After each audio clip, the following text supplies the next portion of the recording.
Sabi nila, simple lang ang trabaho ko. Bantay lang daw ako sa likod ng bahay. Tagalak ng mga kulungan na wala namang laman. Sa likod ng malaking bahay nila, may 3 kulungan na bakal. Luma na. Kalawangin.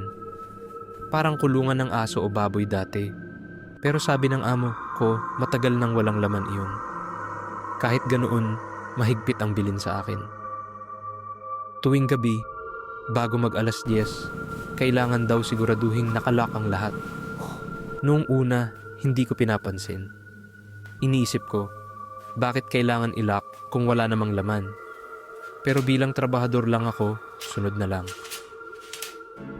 Isang gabi, naging busy ako sa loob ng bahay. May bisita ang amo ko.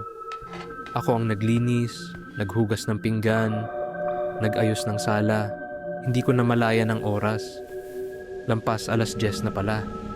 Nang maalala ko ang mga kulungan, kinabahan na ako. Parang may kumurot sa sikmura ko. Kinuha ko agad ang flashlight at susi. Tapos dumiretso ako sa likod. Tahimik ang paligid. Walang kuliglig. Walang aso. Kahit hangin, parang wala. Ang ilaw lang ng flashlight ang gumagalaw sa dilim. Paglapit ko sa unang kulungan, nakalak pa. Huminga ako ng malalim. Sa pangalawa, nakalak din. Pero pagdating ko sa pangatlo, napahinto ako. Bukas ang pinto. Hindi maluwag na bukas. Sakto lang para makapasok ang kamay. Parang may sadyang nagbukas. Nilamig ang batok ko. Tinitigan ko ang loob. Wala akong makita. Pero may amoy. Amoy luma. Amoy parang hindi naliligo. Tinapat ko ang flashlight sa loob ng kulungan. May bakas ng paa sa sahig. Hindi paa ng hayop. Hindi rin paa ng tao na normal. Mahahaba ang daliri. Parang may kuko. Bigla akong nakarinig ng kaluskos sa likod ko. Dahan-dahan akong lumingon. Akala ko may pusa lang o daga. Pero wala akong nakita. Ang nakita ko lang ay ang anino ko, humahaba sa lupa. Pagharap ko ulit sa kulungan, napasigaw ako sa loob-loob ko. May kamay na ngayon na nakahawak sa rehas mula sa loob. Maputla. Mahaba ang mga daliri. At nanginginig.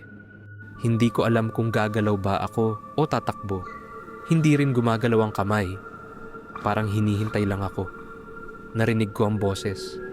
Mahina, paos, parang pilit. Bakit mo ako nakalimutan? Hindi ko na alam ang sumunod kong ginawa. Ang alam ko lang, bigla akong naisara ang pinto ng kulungan at nailak nang nanginginig ang kamay ko. Hindi ko na tinignan ulit. Tumakbo ako pabalik sa bahay.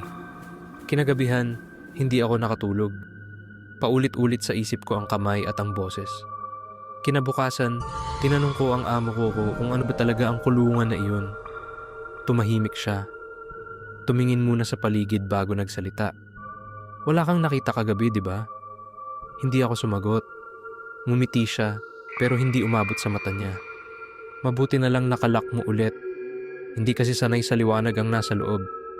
Gusto ko nang umalis sa trabahong iyon. Pero bago ko magawa, narinig ko ulit ang boses kinagabihan. Mas malapit na ngayon. Hindi na galing sa likod ng bahay. Galing na siya sa ilalim ng bintana ng kwarto ko.